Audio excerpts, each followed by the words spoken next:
take kids from their home and from their family members, and you're supposed to be the one watching them and looking over them and taking care of them.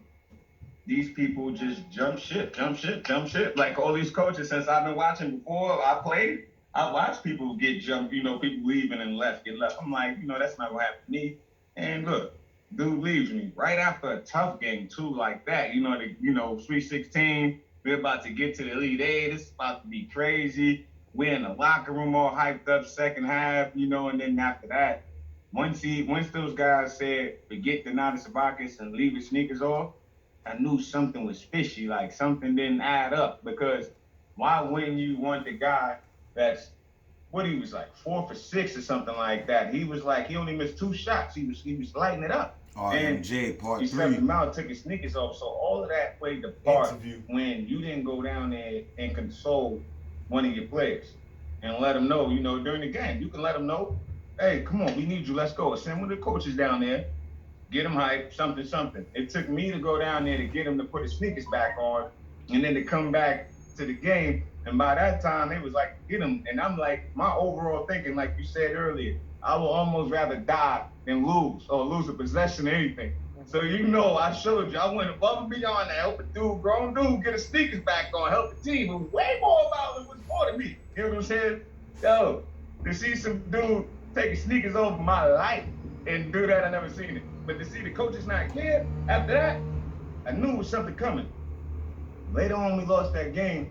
We go in the locker room, and I'm sitting there like, it's about to happen, And his first word is like, I'm sorry to the seniors. I'm sorry to everybody, And he goes on a little, not a long speech. He just goes on a little deal about, how things happen in life. You guys scored hard, to the seniors, you played great. To the returning guys, there's going to be some changes and things like that. And then he's hinting on, you guys have a great life for seniors and this and that. It was great knowing you. And I'm saying, like, oh, what's coming next? It's like a but or something coming next when you hear this type of talk.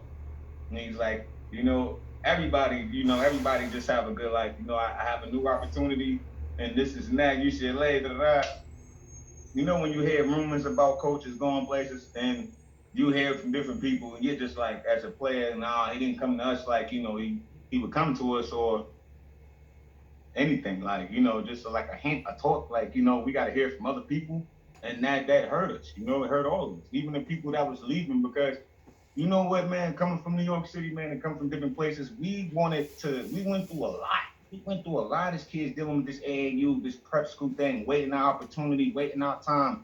Some of us didn't have good relationships with our coach in practice in AAU, prep school, high school, junior high school. So we were looking at the least, when we get up to college, we have grown people that's different. They're supposed to be different prestige people, supposed to be different people. They're supposed to be different people that understand different things. Who's been through adversity, who's overcome different things, but it's like it's like some of them don't understand people. They don't know how to deal with certain people. They don't have that verbal communication. They don't have that physical communication. They don't have any type of communication with these guys. All these ladies. And we all go through that as athletes, period, in general. Even people in the workforce go through that with their leader and bosses. Shaky communication. Shaky relationship is shaky communication. The deal's the same thing. It goes together. If you have good communication, your relationship should be easy. It should be like effective, very effective. So when he came and did that, man, and they was talking about, the plane was already gassed up. The plane was already gassed up for this dude to leave right there. I said, wow. And the dude got on a UCLA jet. I don't care. I like Ben Howland to a certain extent, but and I appreciate what he says and when he tells the truth about how hard I made the practices and how I uplifted every practice, because that's the truth. Every year I was there, all 4 years. So I say that to say this, man. It hurt me to my heart, like personally. It hurt everybody else. We talked about this. It hurt me more personally because I thought I was finally going to have like a relationship with a coach. Besides, my high school coach was like, it was a little relationship. He helped me, read poems to me and stuff like that. That's what got my motor going because I understood different things that other kids didn't. I was involved different. So when Howland did that, man, I went I just didn't want to talk to him. I was mad. I was angry. I was frustrated because I knew after that I wasn't going to have a solid relationship with a coach yet. I mean, with a coach, period. Because if these guys want to fight for Jamie Dixon to be a coach, we all seen what type of passive guy he is, like the players. We know him more personally than other people, you know? So it's like, having him in, it's like having him become the head coach is like an easier thing to deal with. But and Howland, man, him leaving crushed my heart, man. Crushed my heart. What was the transition to playing for Jamie like? You said, I mean, did it make it any easier because you did know him? And did you get along with Jamie? Did you like Jamie? What was that like? I used to try to get Jamie Dixon to break out his shell. I was the dude defending Jamie Dixon when Julius Page and Jerron Brown would mess with him and diss him, and Torrey Morris and them guys would be like calling him, Jamie, get out of here, Jamie. No, Jamie. Like, yo, practices used to be so crazy. We used to get kicked out of practice sometime. I'd be like, no, I'm not, but I told you, I'd rather die than not get better, to not do certain things. We're not wasting my time. I didn't come here to play with rinky-dink people and go through this rinky-dink stuff. I came here to execute this stuff, execute my plan, get better, and get to the NBA, take care of my family. That's it. I didn't come here. I wanted to win championships here and different things like that and accomplish certain things. But I wanted to win. I wanted my teammates to win because I know we all win, we all look good, and I wanted to get to the NBA. That was it. I didn't want people calling like the head coach his first name and stuff like that, because now when we see stuff like that and that disrespect, it just takes me back to where? New York City. So now we back in the New York City type of situation where now I gotta tell dudes to chill out. I gotta tell grown men to relax. Stop talking to the coach like that. Yo, chill. Look, we trying to get through this practice. If Dixon kicks us out, now I'm telling Dixon, calm down. Yo, relax. I'm telling him, chill out. Look, we want to practice, okay? Yo, everybody, come back here. Because some dudes want to walk through. They leaving. Yeah. Man, you tell them, go ahead and practice over. They out. Yeah. We're going to keep this infinity. They will leave. Yo, no, look. Come on. Right here. No, we aren't leaving nothing. We're going to get better. And then we turn around, practice be crazy. Right after you're about to kick us out, crazy, fun practice, hitting hard. We high-fiving each other. People working on the moves, doing the moves right. And now he's seeing the power. Now then Jamie Dixon's sitting there like, you see what I'm saying? I took the smoke off him. Took the fire off his back. You know what I'm saying? So now everybody's back in here. Because these guys are realizing it's more than him, it's bigger than him. I told these people, don't you ever let nobody take your smile. And guess what he's going to do if he puts you in the game? Sub you out. So you might as well get yours while you in there and play as hard as you can. Yeah. That's interesting. So under Dixon, you really become the leader of those last 3 seasons, and you led the team in scoring all 3 of your final years there, in other categories as well, free throw percentage, assists, and everything. And I mean, there's a lot we could talk about, but you mentioned how you loved playing in MSG. Your final game at Madison Square Garden was in the Big East Championship your senior year, and I think you had a career high. And while you didn't win that championship game against Syracuse, it was a really good game, and you had one of your better games. What was it like? Obviously, I'm sure you were upset about the loss, but what was it like to go out playing in the Mecca, playing your best ball? It was huge, man. It meant a lot, because now I know, I'm realizing more stuff. I'm going through stuff with not seeing my son, and not playing, and that affects people, when you have a kid in college and stuff like that. So I have to always stay mentally strong. Like I had no room forever, because somebody's always looking for something from the New York City kid. So when I get there and I'm sitting in the hotel and I'm just wondering, my family and friends are going to be watching, everybody's going to be watching, associates, people that don't like me, do like me, people that might have went to school with me a little bit. I'm sitting there like, man, this is huge. Championship. I made it again. And I'm like, let's go, because the last year we got cheated by the refs against West Virginia, and we got out of there fast. So I'm like, we're not doing this again. No way. Like, no. So that game against Syracuse, man, in the hotel, I made up my mind. I was like, I know they're going to double team me because I just came off one of my career highs in Pittsburgh against Syracuse a week ago. You know what I mean? Mm-hmm. And I just fried them for like 30 something. So when I came back, I knew they was going to double team. I knew they was going to do this and make some adjustments as you're supposed to do. You know, it's not like they play any type of crazy defense. They play a 2-3 zone. They played the same defense for the last 30 years. Yeah, 2-3 zone, long on extended. Let's rotate. Limited talking. We're just going to get out there. The ref call the foul, but rotate and move. Rebound and let's go. Get it to McNamara. Showtime. We got it. Yep. So it was the same thing. And then man to man, we knew they can't guard us man to man. But the thing is, if you don't have people finishing, and you're getting double teamed, it makes it a lot more tougher for you to get yours. Because if you just seen the guy get 30-something on you at his gym, and you know he's from New York and he's coming home, what do you think he's trying to get? 40-something. The guy be trying to. That has to be the marker. I'm just saying. But that was my thought too. At least I was going to get 30 or 40. Like I wanted 30 or 40, literally. So I'm like, all right. So they seen I was going to start off aggressive. So I started passing more to get these guys involved.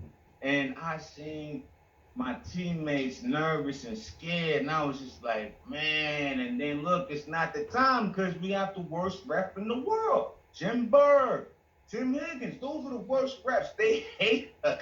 They hate it to the death. They cheated us almost every game we have lost in my career. They have been there roughing. Literally, through that history, they're going to be amazed. They're going to be like, wow.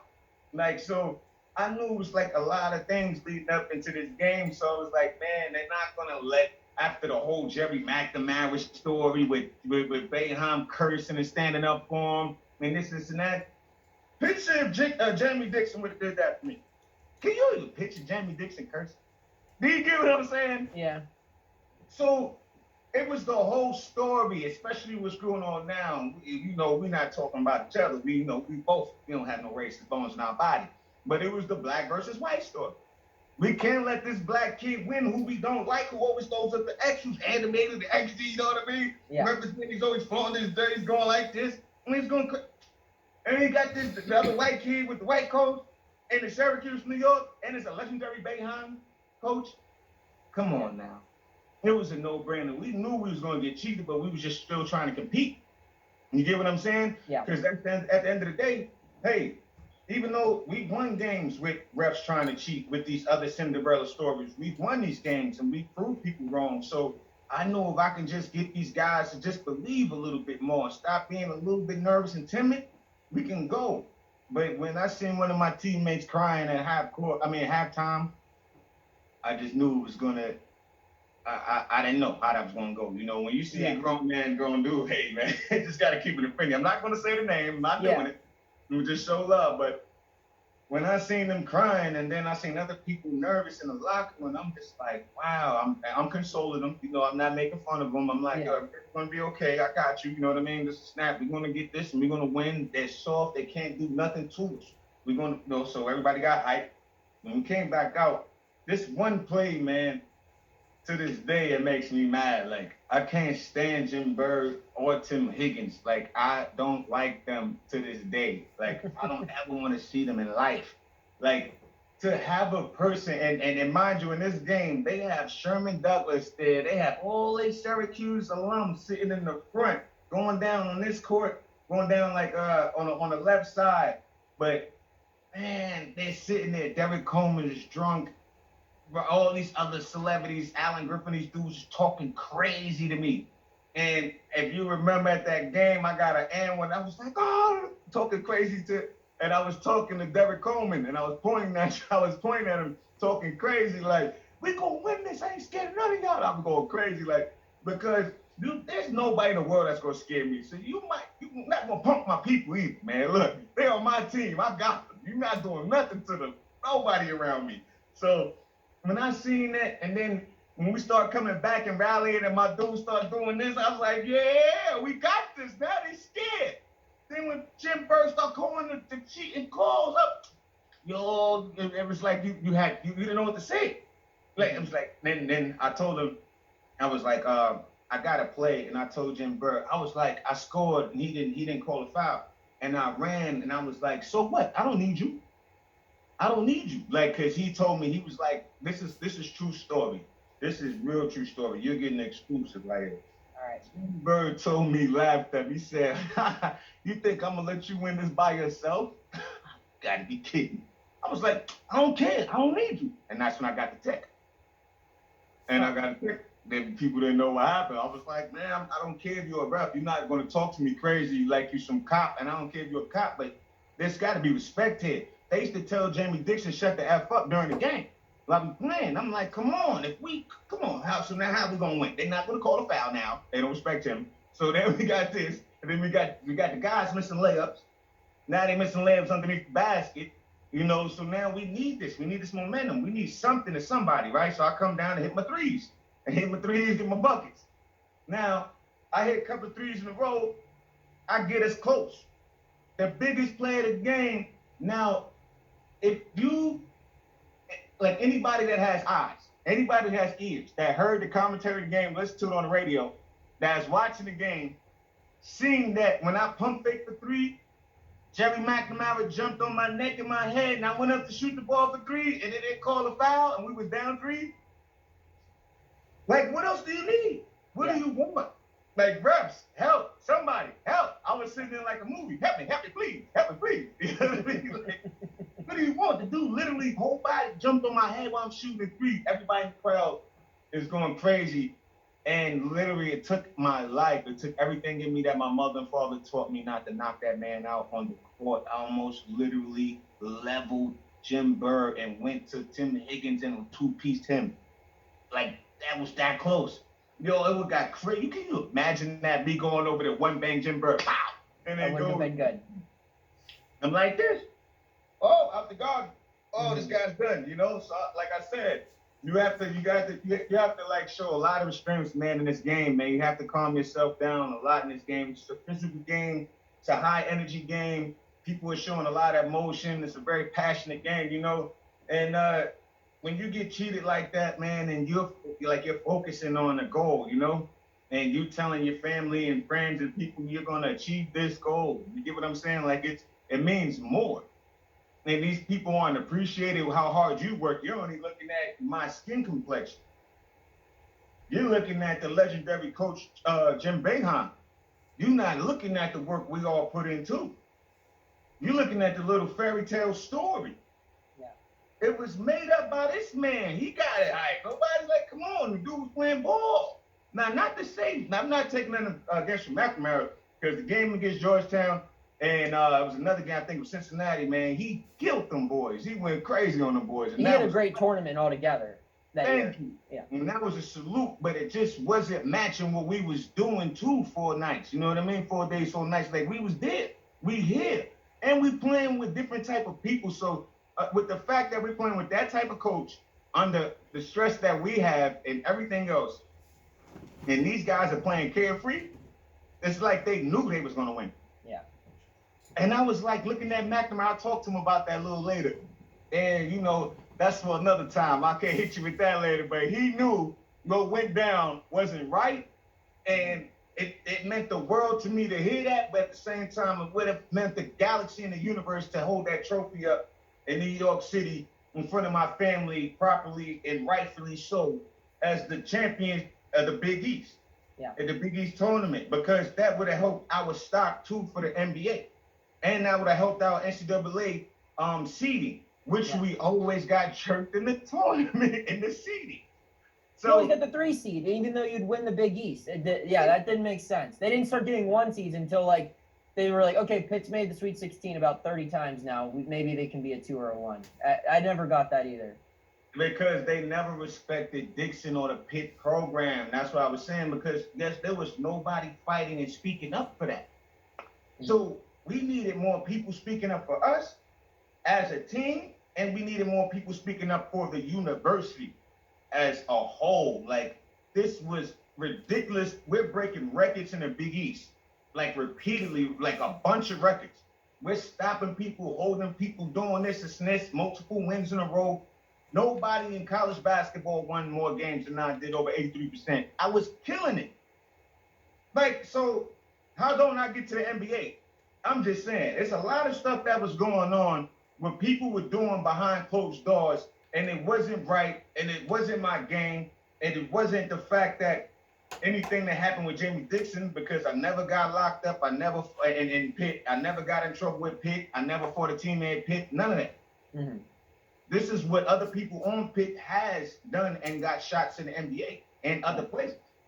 So you tell me. That's what I'm saying to everybody in the world. I want y'all to think. When I put out this stuff in my episodes and Respect My Journey, I want everybody just to think and take a second and look, because there's interviews like this that makes it better for guys like myself and other guys that have great stories, great journeys, and we need this to be put out in the proper way so people can understand and relate to it and just really maybe, choose to do something about it, or choose to share it or speak about it or share it with kids or anybody else, because it isn't easy out here. And kids, everybody think they can make it to the NBA because I'm good, because I'm this.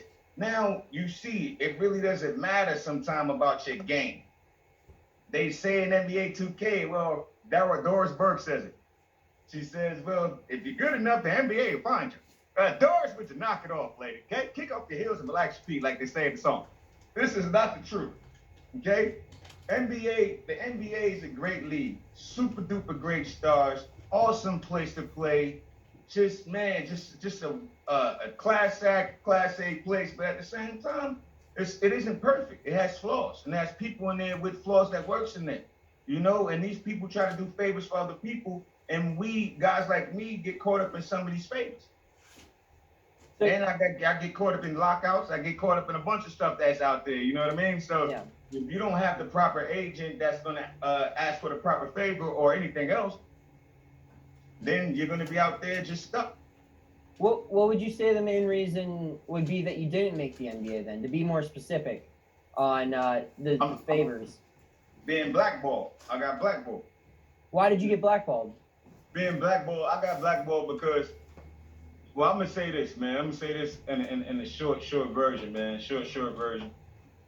When you believe in some type of religion, and it's not like I was super boisterous about it or anything else, but once I seen when I told certain teams I believed in God and I love God and different things like that, and I was crossing over to Christianity, and I was working more on myself and becoming a better person, I seen that made people go to the left a little bit. They were shaking.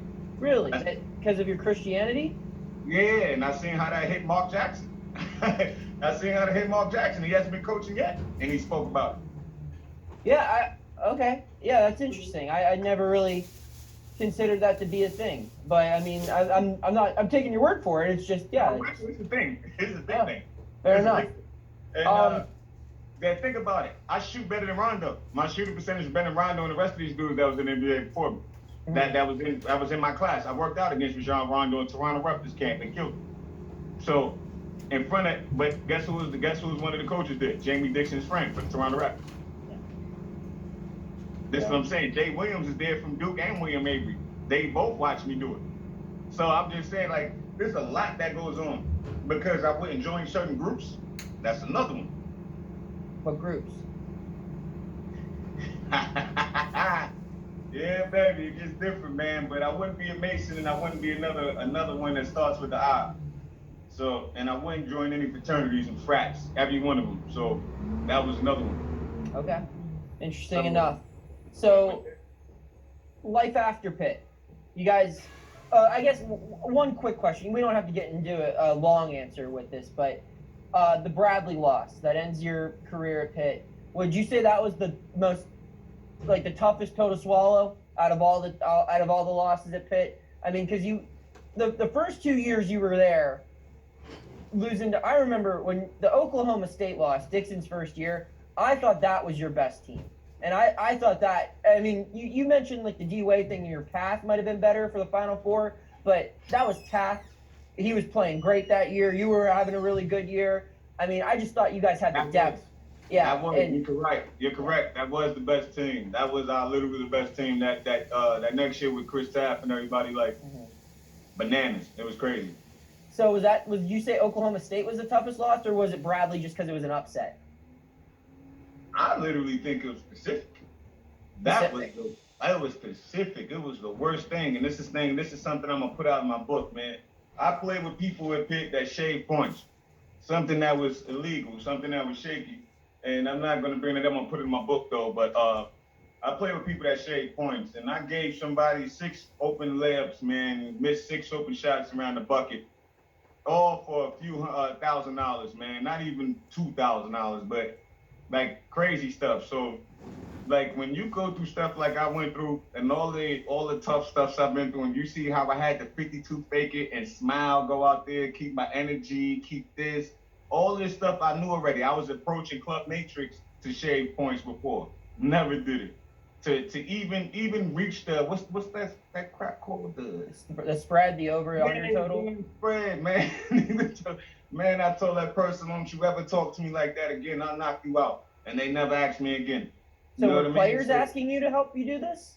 Players? Yeah, no, off the court people asked, because players 3 players were actually doing it already. 3 players were doing that. Was it just that year, or was it throughout your entire career at Pitt? See, now that's my thing. I couldn't even like answer right there because I don't know. But I know once I got a whiff of it, and because I knew, like, when certain people, if you just know certain people are crazy finishers or crazy, good bucket finishers or whatever. And now all of a sudden you throwing a damn ball over the rim. Yeah. Now all of a sudden, like, you looking crazy, missing stuff. Now the ball's getting stuck in the rim and the backboard. Now it's like, just weird stuff happening. Yeah. Now you just letting people go like you're a matador. Now it's like, different stuff. And this is after now I'm catching on in the game because I have to maintain the game. Time clock management with the ball to score the points. So if you see in some games, I would just take over and start shooting, get buckets, get to the line because I'm starting to pick up on the ball crack. And that's when people ain't see. I start taking over at certain times.